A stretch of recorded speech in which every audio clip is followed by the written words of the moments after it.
Welcome to British Schools in the Middle East Professional Learning webinar series.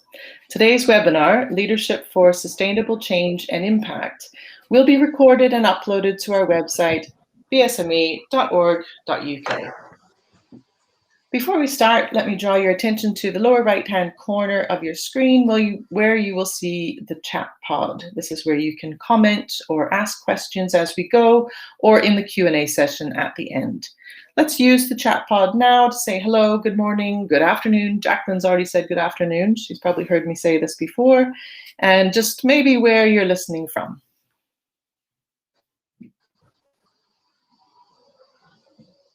Someone's typing.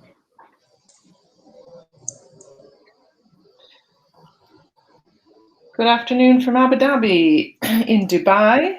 Hope you're well. Good noon. Yes, it is just noon in the Emirates. Right, I think we'll get started then. Today's webinar, Leadership for Sustainable Change and Impact, will be delivered by Ollie Lewis. Ollie is a leader and teacher at the British International School of Abu Dhabi. Ollie?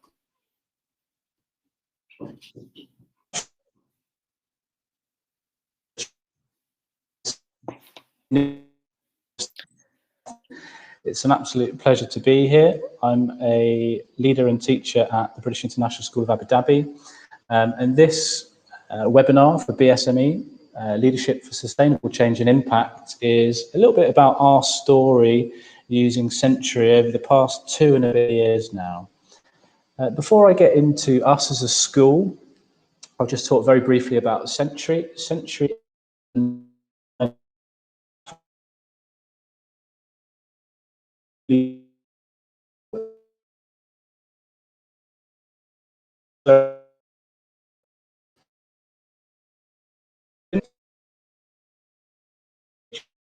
drive student understanding, reduce teacher workload through automation of marking, but also enhance teaching through actionable data insights to support targeted and timely interventions. So a bit about us as a school. This is our kind of overarching virtual school experience over the last A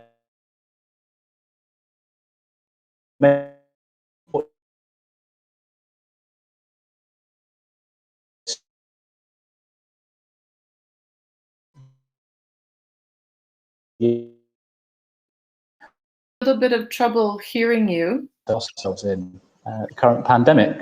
Ollie? Over the last year, hello? Hi, Ollie. We're just having a little bit of trouble hearing you. I don't know if it's worth trying it without the headphones or I'm not sure what sort of solutions we can run, but some of your words are perfect and then other ones are a little bit distorted.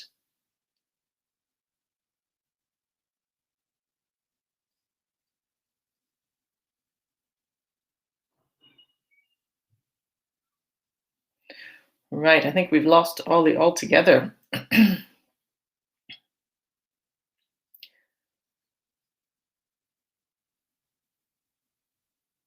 If we continue to have technical difficulties, what we will do with Ollie is record his session and at a later date or sometime later today, and I will upload it to our YouTube channel, and everyone who's registered will receive an email with the link to the recording. I think Ollie's trying a few things right now to see if we can improve that. Ollie, we can see your screen, but we can't hear you at all.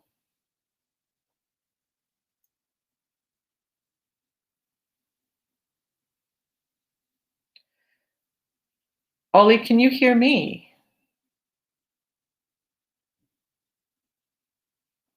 Right.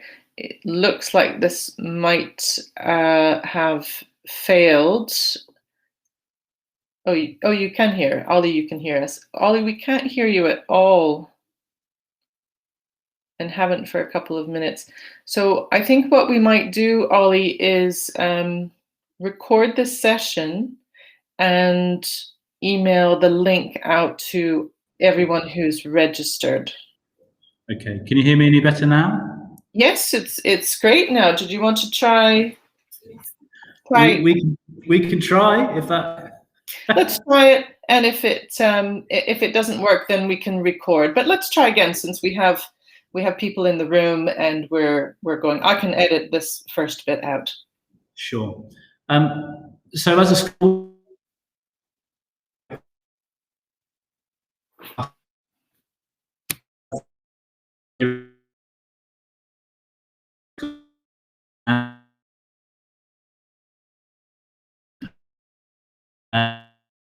we do puts the learners at the centre. Okay, I think that's a really important starting point, because all of our decisions are guided by that. What's the best thing for the students to help improve their learning and their experience at school? You can see that over the last year we've approached virtual learning through synchronous and asynchronous, or connected and guided, and Sentry, as you can see highlighted there, has formed a part of that to not only support teaching and learning, but also to support students learning outside of school. But I think that's really important, and how parents can support learning outside of school within an educational context. Okay, we've also made sure over the past year that we've had some offerings that are not sort of stereotypical traditional curriculum based, but the wider curriculum that does have a large influence on education overall, and that's our house system, our CCAs, various art and PE and MIT challenges and service. So we've made sure that we have continued that on throughout the last year, because we value that within education. However, this is our story and journey with SentryText. So without further ado, if you would like to read more about us as a school and how we've navigated not only Microsoft and Office 365 as an ecosystem in a school, but also our deployment of Sentry, you can read more in schooldigitalstrategyguide.com. We have a case study for each, so as a Microsoft school and as a Sentry school, and you can find those two case studies in those two strategy guides, in version 2 and in version 3. So please do download those and have a little look, and you can read more about our journey there.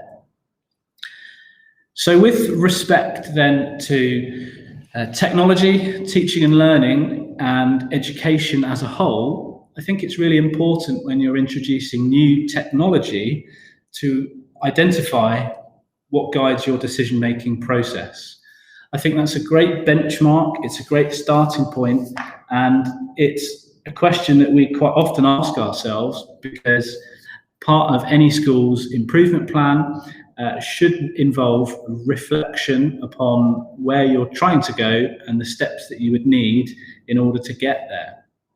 Quite often, your guiding decisions can come back to this very famous image from Simon Sinek. It's your why. What exactly are you hoping to achieve? How are you going to get there? But most importantly, why are you trying to do that?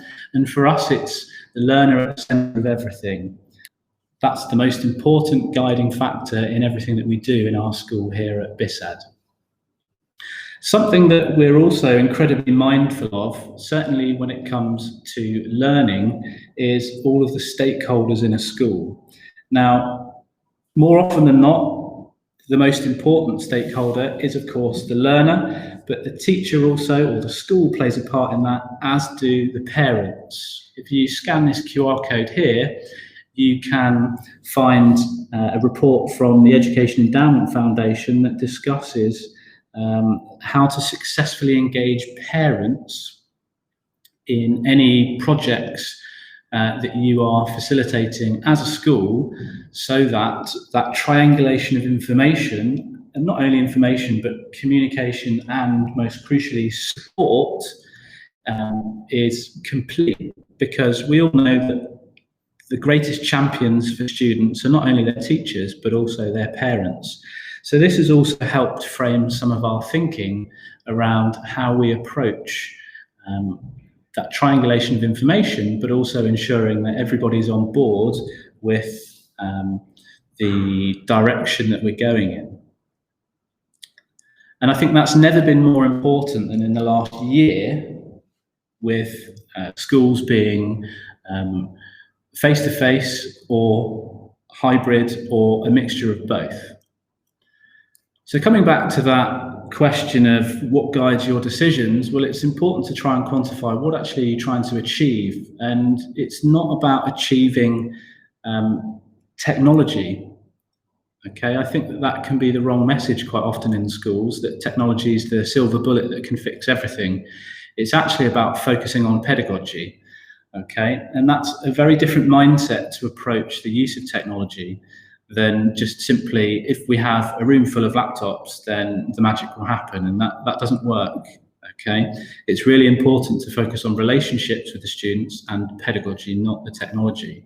So if we can get the teaching and learning right, okay, then we can see which technologies will enhance that teaching and learning. Okay, and if it benefits, or if the benefits of using personal technologies are clear, then we can start to negotiate not only the rules of engagement with students, but we can also start to see how technology can actually support and enhance teaching and learning in the classroom to drive learning forwards for each individual. And a really good reference point here is to consider the TPACK model. And this is a very well-known model from Kohler and Mishra. You can visit their website, tpack.org, that you can see at the bottom. And it's a model for identifying and looking at your success with technology. Now, I think it's most important to identify the big blue dotted line around the outside first, and that's about knowing your context. Everyone's context is very different from school to school, but also from classroom to classroom. So that's a key consideration to factor into your adoption of any technology or even new pedagogical options that you may be considering. The Venn diagram itself then is made up of two parts that we know teachers have a really strong foundational knowledge in, and that's their pedagogical knowledge, the choices that they make in the classroom and the different pedagogical strategies that they might use teaching particular concepts, along with their content knowledge, and that's the subject-specific domain that we're talking about here. Teachers are incredibly knowledgeable about a whole host of different things, but they are hugely passionate and knowledgeable about their subjects. And the crossover there then, the in between content knowledge and pedagogical knowledge, is where teachers can make the correct strategy suggestion for teaching some new material to students. We can see then the top pink circle, the technological knowledge, and this is where most likely lots of teachers all across the globe have massively advanced in the last 18 months. Their knowledge of different technologies, how they work, and then how they might use them, where we see it cross over with the yellow pedagogical circle in that Venn diagram, how they might use a certain piece of technology for a pedagogical gain, a pedagogical strategy. Where it then crosses over with the content knowledge in the blue section, technological content knowledge, is knowing and understanding how to use a specific piece of technology for a particular piece of subject knowledge. And this could be a simulation, for example, in a physics lab. Okay. The bit right at the heart, TPACK, is often referred to as the sweet spot, and that's about purposeful engagement and use of technology as a pedagogical strategy to support the teaching and learning of new subject matter. And I think that's a really important place to not only look for, but not to try to overcomplicate. And that sounds more difficult, I think, than it actually can be. Is the technology that's being used purposeful? And I think that's what it comes down to. Is it purposeful, and are the students benefiting as a result of that piece of technology being in the classroom? So it's effective integration that has a sensitivity to not only subject matter, but also pedagogical strategies, along with the content of the technology itself. So for us at the British International School of Abu Dhabi as an organisation, we're a learning organisation, I think is the best way of describing us. A part of our professional development, just one strand of many strands, is our Learning Symposium. Okay, CSI stands for Collaborative School-Based Inquiry, and each year teachers have the opportunity over a 5-month window to really delve down and try and explore new things, with the guiding decision being, does this benefit the students? Is it improving me as a teacher? And is it improving outcomes for students? And I think that that's really important, an amazing opportunity in a school to be able to explore parts of research that might be out there, see how it might apply to our context for our children in our classrooms, and actually actionable outcome that you can say, well, that didn't work, or that did work, and here are the results of that. Okay, and a large part of that is not only teachers improving each other, but teachers improving learning for students. So where does Sentry come into all of this? Well, we've had lots and lots of different CSIs over the past couple of years, looking specifically at any gains we can make from technology. So this comes where Office 365 and Microsoft have been so well integrated across the school over the past few years, and why we were keen to trial, and then we came on board with Sentry, thanks to our kind of research focus and improving pupil outcomes. And it was fantastic to see this report from the Education Endowment Foundation on using digital technology to improve learning be published in the middle of 2019, because we were already doing lots of these things. And I'll just focus on where our 4 recommendations. So recommendation 1 is consider how the technology will improve teaching and learning before introducing it. And that's really got to have the learner at the center of everything you do and every decision process that you go through. And that might mean that you need to have some measurables there, because you won't know if it's having an impact and a positive influence or a negative without measuring something.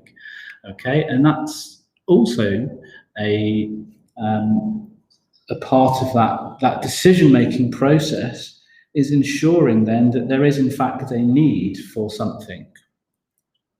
Recommendation 2 says that technology could be used to improve the quality of explanations and modelling, and how we have adapted our use of Sentry really does facilitate this, that teachers have more opportunity to reteach concepts, go back through and improve their quality of explanations and modelling. And once a student or a group of students has completed an assignment on Sentry, the first port of call for the teacher then is to go back through that set of questions, identify where they need to go back through any potential explanations, and then re-review that, model it, and then give the students another opportunity to practice it. And with all of that in mind, you know, the platform is doing the kind of hard loading for the teacher. It's marking that piece of work and feeding all of that really rich data so that they can make an evidence-informed choice about where to go next with that individual or that class. Recommendation 3 says that technology offers ways to improve the impact of pupil practice. And in the school, for a number of years now, we've been focusing on retrieval practice as one particular strand of improving pupil practice. And the other strand is improving students' metacognitive I guess internal dialogue, that if they haven't performed particularly well in something, that they have a tool that they can go back and re-review and practice on, and that being Sentry in core subjects. So it's certainly helped to drive not only practice of a learning, proof of concept of learning, but also ways in which pupils can practice outside of school, and parents can potentially support them with that practice. So it's been great to see this report come out, because we were already doing a lot of these things. So it validated a lot of the work we were doing. And then the fourth recommendation is that technology can play a role in improving assessment and feedback. And as I've already mentioned, the teacher is getting such a rich stream of data from the platform that it enables our teachers to spend more time on what actually matters most, and that's the feedback aspect of teaching and learning. So it's reduced workload in one sense by the fact that the platform's doing the heavy lifting, but it frees up our teachers to spend more time on filling in any gaps they might have, re-explaining any particular challenging concepts, and then modelling those with the students to help move learning forward. So it was really nice to see this summary of recommendations from the Education Endowment Foundation, and it's helped guide us onto how we have changed our use of Century over the past year, and I'll talk more about that a little bit later on. But I think what guides you most, it should be pedagogy. And I feel a bit like I am labouring the point with this, but I think it's an important point to labour on. It's the pedagogy behind that application of technology that's the most important. It's how you use it rather than what you're using. And I think that that's a really important grounding principle to approach any form of technology use in. However, as we all know, like at the start of this webinar even, things can be subject to technical issues. And I would certainly say that Century have been absolutely fantastic with us as a school. There have been minimal, if any, technical issues, and they've been super helpful with everything that we've done. For example, our Year 3 students who use Century for English, Maths and Science, it can be quite difficult for youngsters to type out full email addresses and full passwords. And a small example of something that they've done to support us is we've mapped our Year 3 logins to their Timetable Rockstars logins. And the rationale behind that is we can spend more time concentrating on learning then, which of course is crucially important, than logging in to use a particular platform to enhance and then support teaching and learning. So I think it's being mindful as well of your not only expectations, but also having that positive relationship with a company, so that you can enhance and support everybody in the organisation. Aside to that, I think it's important to go back to the key stakeholder in all of this. Of course, teachers have had lots of training, students get lots of training, but parents as well. A large part of school in the last year has been at home, and I think what we've done really well is offered that opportunity to parents to train them so that they don't have any technical issues at home and can support their learners from a home environment. So it's no secret then that we've obviously adopted Century over the past couple of years here, and I think it would be remiss to not talk about how we've gone about leading that change across our school.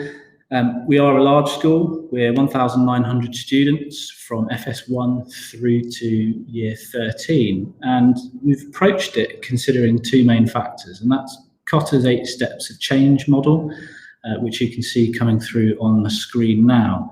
And we adopted Century prior to the pandemic, and fortunately had done all of the work before that. So we didn't necessarily have that sense of urgency, number one, that some other schools might have faced a year ago.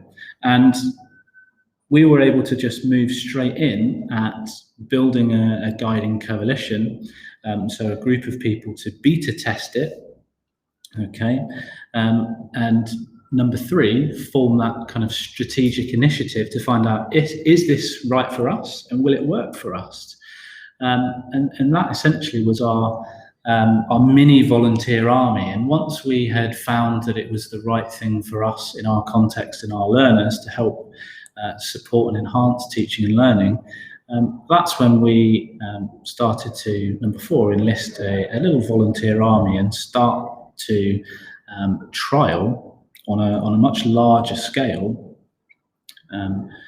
Sentry within the classroom. And that, of course, needs to be supported by everyone as a vertical slice throughout the organisation, okay, so that we could remove some barriers and let teachers just find the platform and evidence and document what they were doing as they were going through it to see if it really did, on a larger scale, support teaching and learning. So leaders removed the barriers and made our expectations quite clear that we just want you to, on a larger scale, have a go and see where you get with this particular product, and does it on a wider scale improve teaching and learning.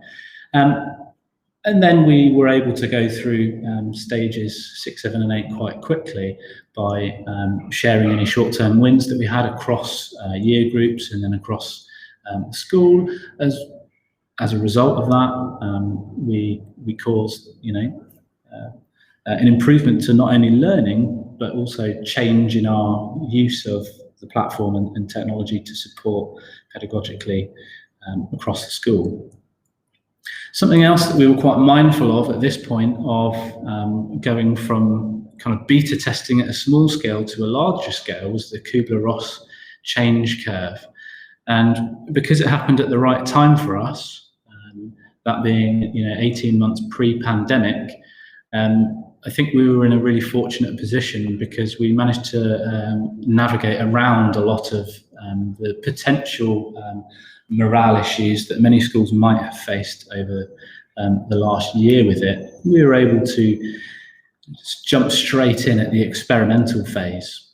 And I'll talk about why the experimental phase is hugely important about not only guiding your decisions, but being something that can remove barriers for teachers to work your way then through to not only the decision, but also the integration of technology. As I've mentioned before, we're an organisation whose culture is all about learning.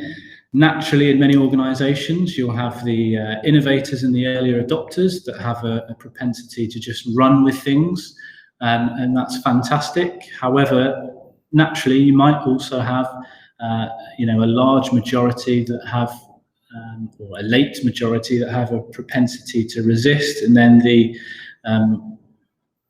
term that I'm not a particular fan of, which is a laggard, which is someone who's fairly resistant to change. And I think in our organisation, we're packed full of early adopters, early majority, and then a few late majority. It's about making best use of those late majority, and you don't want that to become a top-down directive, because that is only going to push their propensity to resist further away from engaging in the change. Those teachers want to hear it from their colleagues, the teachers that they work alongside with. It's those corridor conversations from the early adopters and the early majority that help drive change in the late majority and the laggards, so that they see value in exactly what you're not only trying to achieve, but what outcomes it improves for students. And a large part of driving that is stages of teacher confidence in using technology, and that increased confidence and competence through from survival to mastery and up to impact comes from offering staff as many opportunities as you can for professional development around the tools or tool that you happen to be using.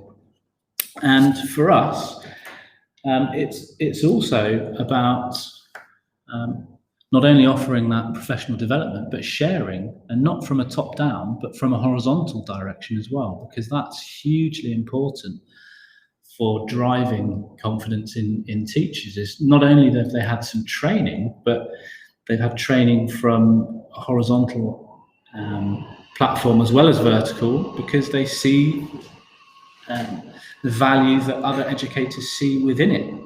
And going back to this idea of barriers, I think it's hugely important in your exploratory phase for the barriers to be removed so that teachers can just explore and in a safe space make a few mistakes using a particular product so that they can learn what works for them and what doesn't work for them, but also what works for their students and what doesn't work for their students.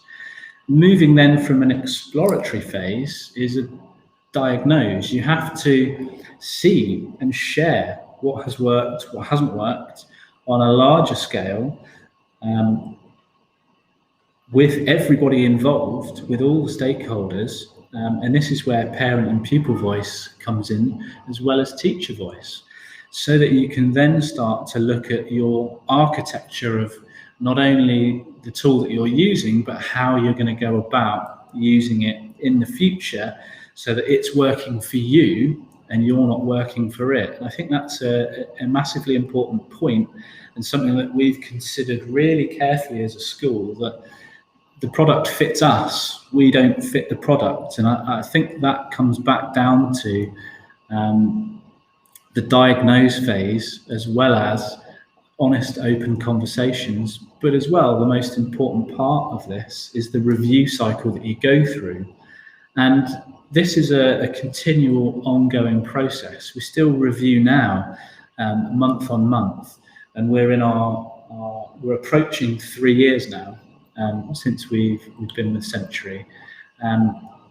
You know, that cycle of review, that process should be ongoing, so that you can make sure you're getting the most juice from the squeeze, I think is the best way of looking at that. And it's really well known across education that, you know, one of the most powerful single modifications that enhances achievement is feedback. And quite often Hattie's quoted with respect to students, but I think this applies to organisations as a whole as well, that you want to triangulate that feedback across all of your stakeholders to make sure that any modification is actually improving your outcomes as a school, okay, and your outcomes for the students. And a part of this is feedback from the teachers as to how the technology is enhancing and supporting their pedagogical decisions in the classroom, as well as the learning of the student. And I thought this was a really nice infographic. The source of this was from the Leading EdTech course from the Chartered College of Teaching, and it resonates because it says lots of what we've done as a school. We've allowed our staff to explore a particular program, being Century, and we've looked at how the different practices of it across different year groups by different teachers can be transferable across different subjects and across different year groups, and identified that it fit within our particular context, so we chose to run with it. In terms of then moving through to the yellow, the prepare, we've invested lots of time on training staff. We've ensured that infrastructurally we had sufficient devices in each year group, so that we could support the use of Century across the school. Obviously that all changed when we went into the pandemic. And then moving through up into the deliver section, we've not only ensured that staff have felt supported and students and parents with this, but we've been flexible in our approach and how we have gone about reinforcing any training that we've given to all of the various stakeholders, and then shared that repeatedly so that we have this intelligent adaptation, this review cycle constantly going, so that we can make sure that not only are we raising outcomes for students, but we're improving our approach for teachers as well. And I think the last quadrant of this circle, the sustain part, is, you know, when you have to treat something as a process, which we are, it's a continual review process. We haven't ever taken our foot off the gas in that sense. And we've always come back to that guiding decision of, right, what's most important? We need to make sure, as Murphy has said, that when we're leading any form of learning, we have to stay focused on learning, teaching, and assessment. And I think that's hugely important to make sure we can consider whenever we're looking at how something enhances teaching and learning in the classroom. And not only that, I think it's important to ensure all stakeholders have a voice in this and consider, who's making any IT decisions in the school. Are they in tune, those decisions that are being made, with the needs of both the learners, but also the needs of the teachers? And part of ensuring that we've led learning in a focused manner, considering learning, teaching, and assessment, we've considered, what do we value in terms of teaching and learning across the school and pedagogically? We value not only improving workflow efficiencies for staff, we also embrace research. We're really keen to innovate where we can, that's meaningful and purposeful, to transform learning. And this has been guided by our teaching and learning values at the school. We really value oracy through question and answer sessions with individuals, groups, or even whole classes. We value presenting information or instructions in small chunks. We hugely value feedback, along with being able to connect any learning to the bigger picture and the wider world. We value providing worked examples, reviewing material from prior learning, so retrieval and spaced practice. We value collaboration, because that's hugely important and has been highlighted now, I think, more than ever, the value of that in not only in a face-to-face classroom, but also in a virtual classroom. And then we also value checking for understanding using low-stakes testing. And we felt that the use of Century enabled us, and it fit with lots of these things that we value at the school in terms of an evidence-informed approach to teaching and learning. And that's why we chose to adopt Century. So where are we now? I spoke a bit about beta mode. So in our first 3 months, we had 400 users on the platform. In those 3 months, across 2 subjects, they answered 200,000 questions, which works out as 500 questions per student.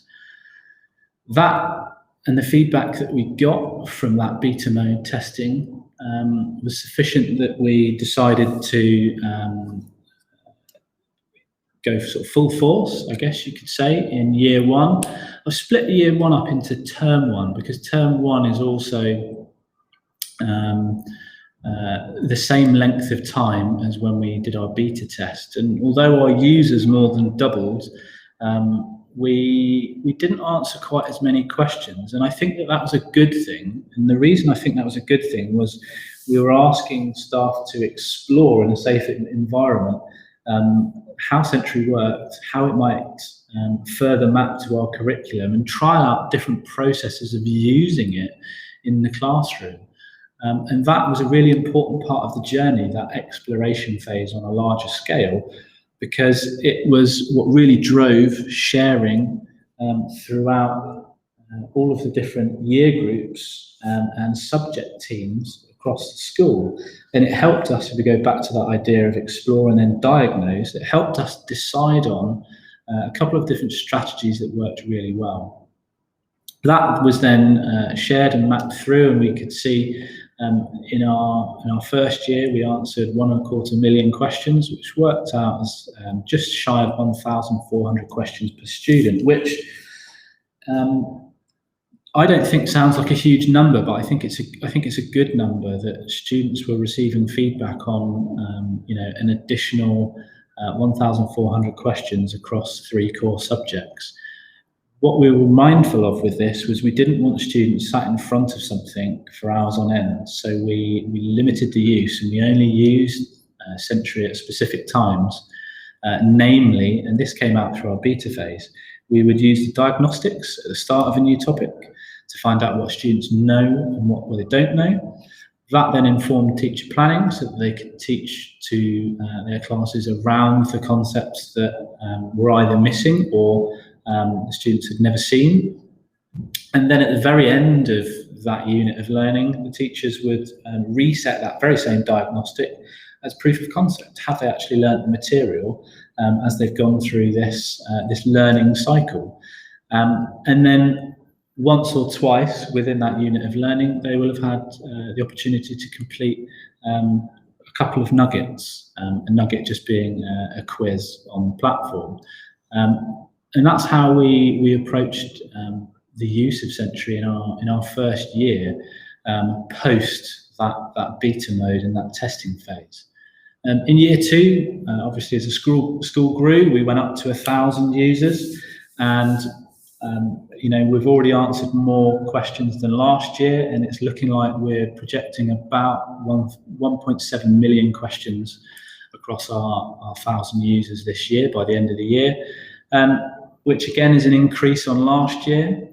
However, we've been trialling, I can't say what subject, but we've been trialling a new subject on the platform for Sentry to give them feedback before they roll that out. So we're constantly looking at how we can adapt and change our use of the platform across the school. And something we're investing a little bit of time into now is an issue that many schools across the world face, and that's any prospective students that you have that might be in another country looking to join your school, or in another emirate that can't travel to see your school and then undergo an admissions assessment. How do you assess those students? Whilst we are a fully inclusive school, we still do run those verbal, non-verbal assessments for students to find out if they're the right fit for us as a school. And Sentry is something that we're looking at the moment. So more information to come on that, because it removes that geographical barrier issue that lots of schools have with admissions at this present moment in time. And you can have a secure, safe environment that prospective student can engage in, and you can run any diagnostics on those particular students. So we're starting now in sort of phase 3 of our trials to see how else Sentry can actually support and enhance us. But I think it's important to labour the point that, we're really considered with this our pedagogical and content knowledge, and how Sentry can support our teachers to spend more time on improving their explanations and modelling to the students, so that we can drive learning forwards in a safe, sustainable manner using the platform.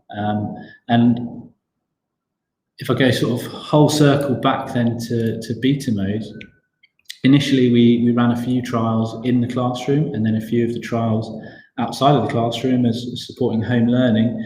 And then in year 1, it became less of a homework tool and more of a retrieval tool in school. And anything done on the platform outside of school was students driving their own learning independently to support either revision or enhance the concepts that they've been learning in school. And that still happens now. We do tend to see a little spike before any assessments in usage, and I think that's only natural for the students. This report on remote learning, the rapid evidence assessment, came out just at the start of lockdown last year, and I think that it really resonated with us as a school, because we've always focused on the quality of teaching. Okay, that's the single most important driving factor in a classroom. It's the relationships you have with the students and the quality of the teaching. It's not necessarily how lessons are delivered, and that resonates with point that I made earlier on from Higgins, where it is how you use the thing, not what you necessarily use.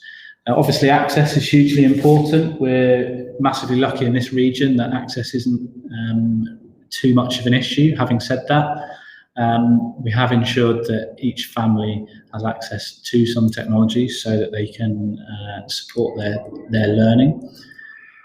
Peer interactions, we know, are massively important, and I think it's useful not only as an interaction for peers to celebrate their successes, but also to get the students on board with any platforms that you're using, to make sure that not only do they have a voice in it, but they see value and improve their learning and their opportunities through it.